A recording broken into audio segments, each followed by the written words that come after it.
perguntaram a um homem que trabalha na casa de moeda aqui dos Estados Unidos, que é um homem que pega as moedas, as notas, e não tocaram, não viram, olhou a nota e diz: essa nota é falsa.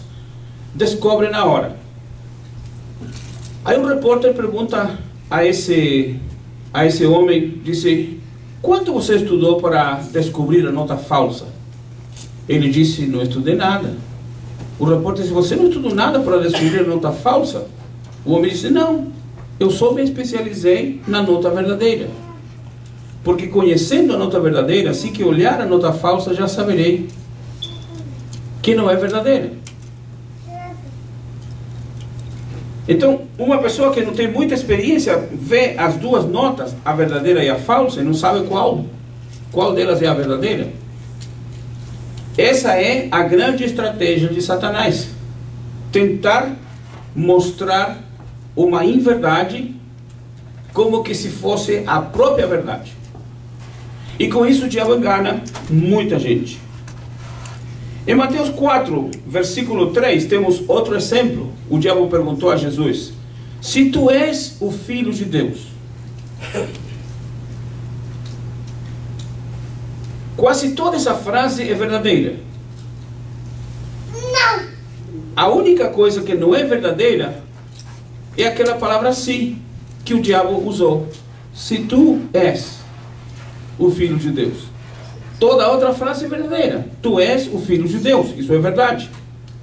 Agora, essa palavra "se" não é verdadeira. Não está na frase original. Paulo disse que nós devemos usar a palavra com precisão. Na primeira carta de Paulo a Timóteo, no capítulo 2, versículo 15, Paulo aconselha para usar a palavra e usá-la com sabedoria. Vamos ver o que está escrito aí em 1 de Tessalonicenses, capítulo 2, versículo 15. Disse... não é Tessalonicenses, é Timóteo. Me equivoquei. 1 Timóteo 2 e 15. Está escrito assim: mas se tardar, para que saibais como convém andar na casa de Deus, que é a igreja do Deus vivo e coluna da verdade. E eu li errado, ao que pareça.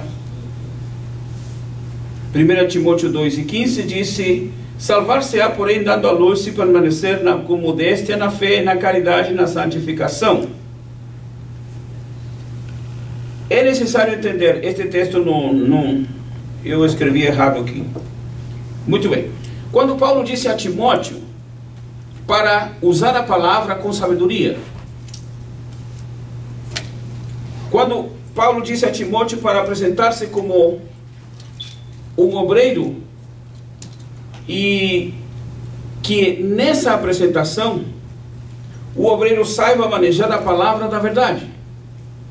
2 Timóteo 2,15. É 2 Timóteo 2,15. Obrigado.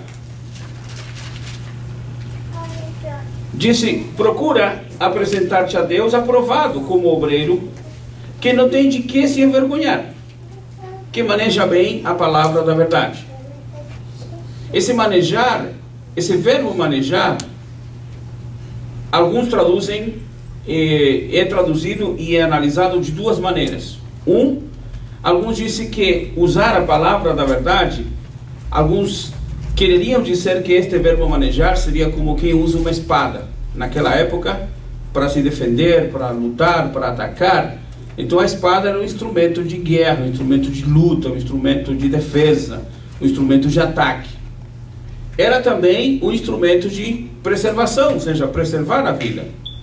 Então quando diz usar bem ou manejar bem a espada ou a palavra, estaria dizendo que a pessoa deve saber, como um bom soldado que usa bem a sua espada, a sua arma, se defende e ataca. Então o obreiro, o servo de Deus, deveria fazer isso também.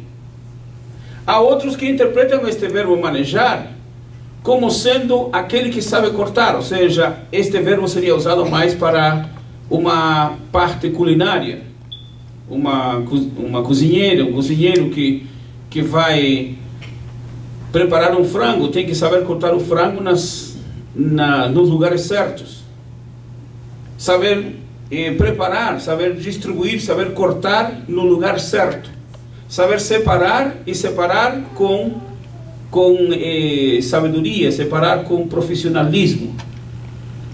Então, nesta colocação aqui, é importante porque Paulo diz saber manejar, ou seja, entender bem a palavra, compreender bem a palavra, entender aquilo que está escrito no projeto de Deus para nós.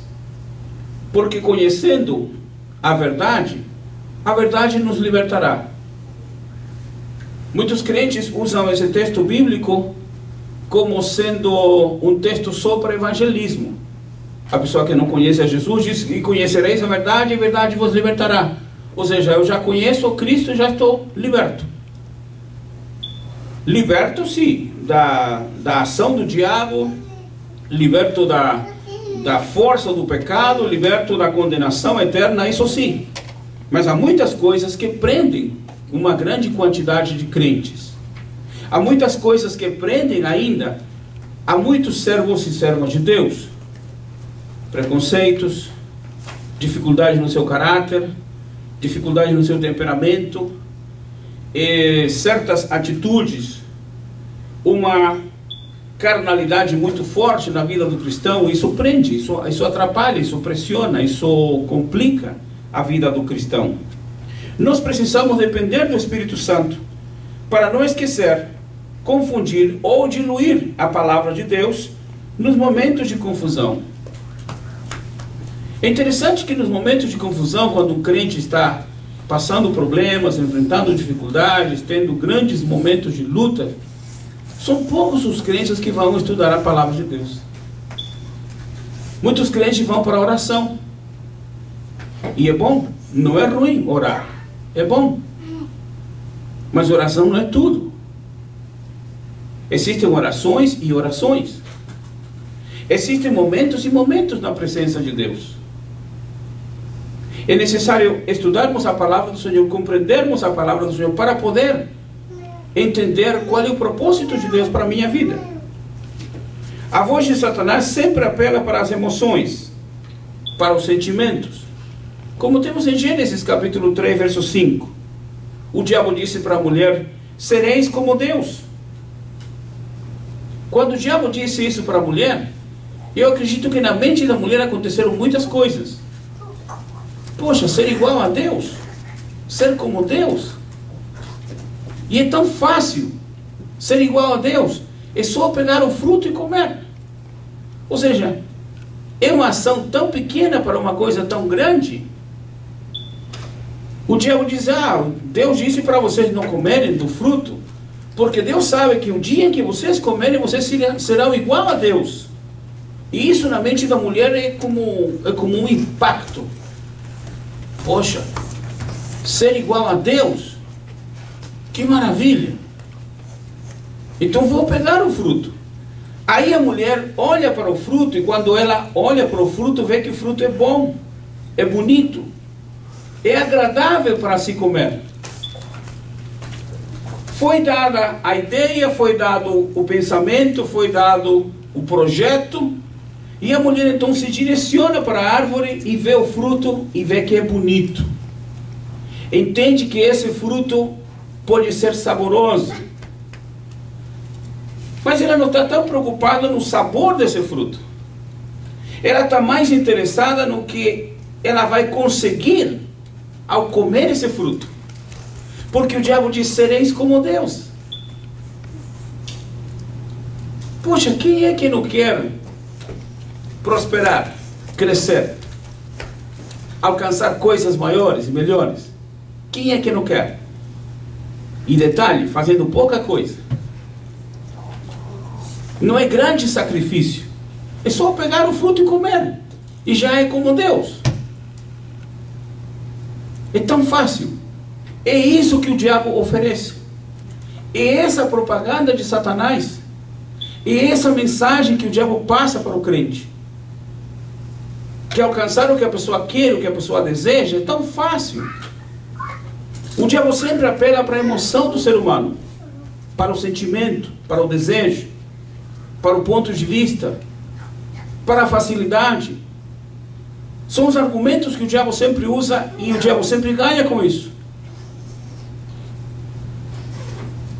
Porque a pessoa quer alcançar coisas grandes com pouco sacrifício, com pouco gasto. Então, sereis como Deus. Aqui é um apelo ao bem-estar. O diabo diz, se você comer, você vai ter.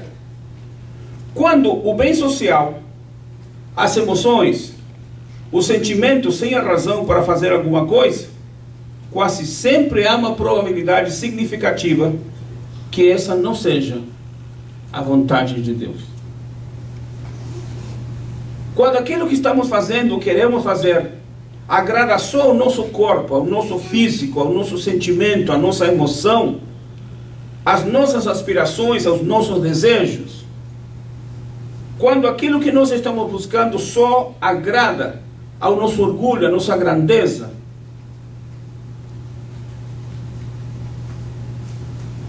podemos estar certos e podemos estar atentos que essa não é 100% a vontade do Senhor.